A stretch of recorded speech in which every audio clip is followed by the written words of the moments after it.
Bonjour mes chers béliers et bienvenue dans votre guidance de février. Je suis ravie de vous retrouver et en tout cas j'espère que vous allez bien. Alors ce mois-ci je vais aborder les trois grands thèmes, l'amour, la carrière et les finances, en développant un petit peu plus le côté sentimental car nous sommes sur le mois de la Saint-Valentin, donc des amoureux, et je pense que ça va être un petit peu au cœur et au centre de notre mois, pour nous tous, que nous soyons célibataires ou en relation.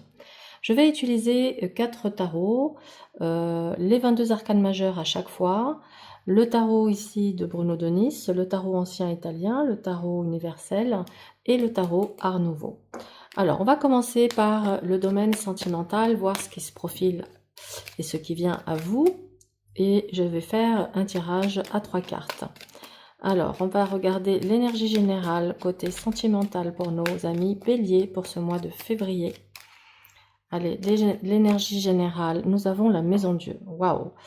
Alors, ça veut dire que c'est un mois qui peut annoncer des changements, des bouleversements, des revirements de situation. Il peut y avoir des surprises, bonnes ou mauvaises, on ne sait pas. Soit on est dans un mois où tout s'écroule, un mois de révélation, de prise de conscience, ou ça peut être aussi des événements positifs qui viennent apporter de l'excitation, de la joie, un côté festif. Ça peut être aussi des invitations surprises. On va voir maintenant quel est le défi de votre mois. Le mat. Le mat va vous encourager à avancer, même si vous n'avez pas tous les tenants, les aboutissants. On vous dit avancez avec foi et confiance, osez l'aventure, osez l'expérience et surtout travaillez votre détachement et soyez libre. Le conseil. Le pape va être de rester fidèle à vos valeurs, à vos principes, à ce qui est réellement important pour vous, donc de ne pas vous égarer dans des relations qui ne sont pas alignées avec ce que vous attendez vraiment.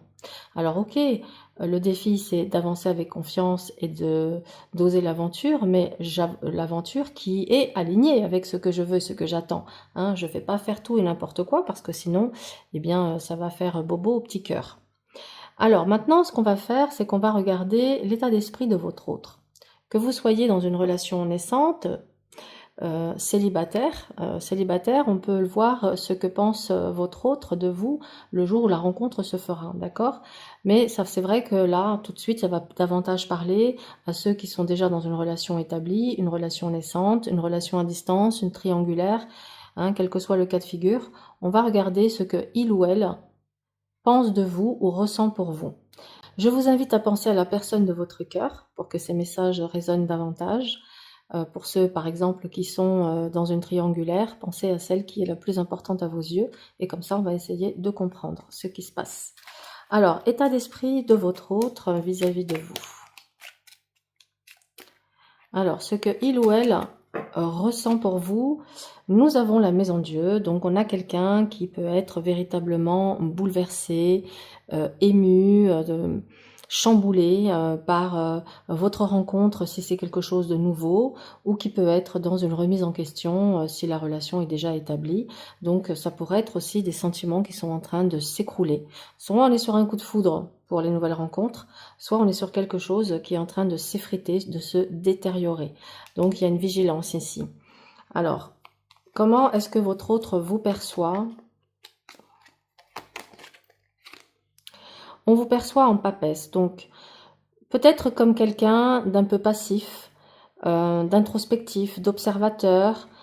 Du coup, dans l'aspect négatif, cette personne pourrait vous voir comme quelqu'un qui est là, qui observe, qui analyse, qui est peut-être dans la stratégie, qui est un peu dans le mystère, qui fait planer comme ça un voile de mystère autour d'elle. Dans l'aspect positif, cette personne pourrait vous percevoir comme quelqu'un qui a des valeurs, qui a une certaine sagesse, une personne calme, posée, sereine, apaisante. On va regarder maintenant ce que il ou elle attend de vous. Le jugement, on attend que vous vous réveilliez, que vous communiquiez, que vous fassiez preuve d'initiative par des messages, organiser des événements, des sorties, des choses comme ça. Donc, mais c'est une carte de communication, de réveil et d'appel. Donc peut-être que cette personne, elle attend que vous preniez de ses nouvelles ou que vous relanciez peut-être par un appel, un message, quelque chose entre vous s'il y a eu une cassure à un moment donné. Peut-être que cette personne attend que vous fassiez le premier pas vers elle. Ok, ou une nouvelle chance, une réévaluation de la situation. Ce qu'elle attend de la relation, la tempérance, ça confirme que cette personne attend un retour. Attend un retour, attend une guérison, attend une réconciliation, attend une harmonie. Elle espère retrouver en tout cas une harmonie avec vous. Donc ça, c'est intéressant. Maintenant, on va voir sa plus grande crainte. Le mat, c'est d'être dans une relation stérile qui mène nulle part et de perdre son temps. Et vers quoi s'oriente la relation? Ok, donc ici, vers quoi s'oriente la relation? Nous avons le pape. Il peut bien s'agir d'une réconciliation pour certains d'entre vous. Il peut s'agir aussi d'un pardon qui est accordé pour retrouver tout simplement une paix intérieure et une sérénité. Et pour certains d'entre vous, il peut s'agir tout simplement d'un engagement et d'une union. Donc voilà pour le domaine sentimental. Nous allons passer maintenant au domaine professionnel et on va voir ce qui se profile pour vous pour le professionnel dans la carrière. Ok, l'énergie de votre mois dans la carrière, nous avons le pendu, le défi, l'empereur et le conseil, le pape. Oh, c'est intéressant parce qu'on a le pape qui ressort beaucoup de fois dans votre tirage.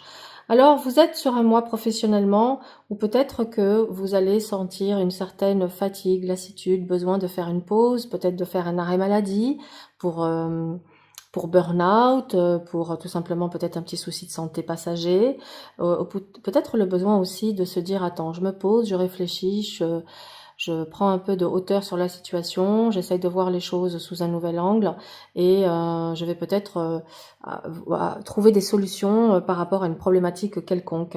Mais il y a vraiment cette notion de peut-être aussi faire des sacrifices ce mois-ci. Le conseil, c'est de tenir bon, de tenir vos positions, de vous affirmer, de défendre vos positions, bien sûr, avec cet empereur, mais c'est surtout d'être dans une action concrète. Alors, vous pourriez peut-être être dans une procrastination, et le défi, c'est de sortir de l'immobilisme et de passer à l'action en mettant un plan concret pour pouvoir avancer.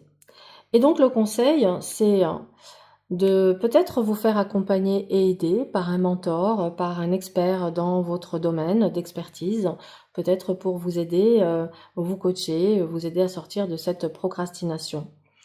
Donc voilà pour le côté professionnel et nous allons voir maintenant la sphère financière. Alors, pour nos amis béliers, financièrement, comment ça bouge, comment ça évolue pour vous sur la sphère financière. Alors, l'énergie générale. Nous avons la tempérance, le challenge, la justice, et enfin quand je dis le challenge et le défi, c'est la même chose, et le conseil, l'étoile. Alors, on pourrait être sur un mois où vous êtes invité à faire preuve de patience, de modération dans la gestion de vos finances. Il pourrait s'agir peut-être d'attendre ou de remettre à plus tard un investissement, le lancement de quelque chose. Le défi, c'est de rester pragmatique, c'est de garder la tête froide et de prendre un engagement concret déjà avec vous-même.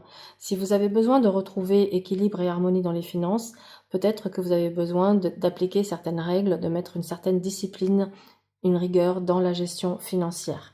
Et puis bien sûr ici dans le conseil avec l'étoile, ça va être de semer vos graines tout en restant optimiste sur ce que ça va donner, donc de garder espoir, de croire en votre bonne étoile et de laisser l'inspiration vous guider. Voilà mes chers béliers pour cette guidance de février.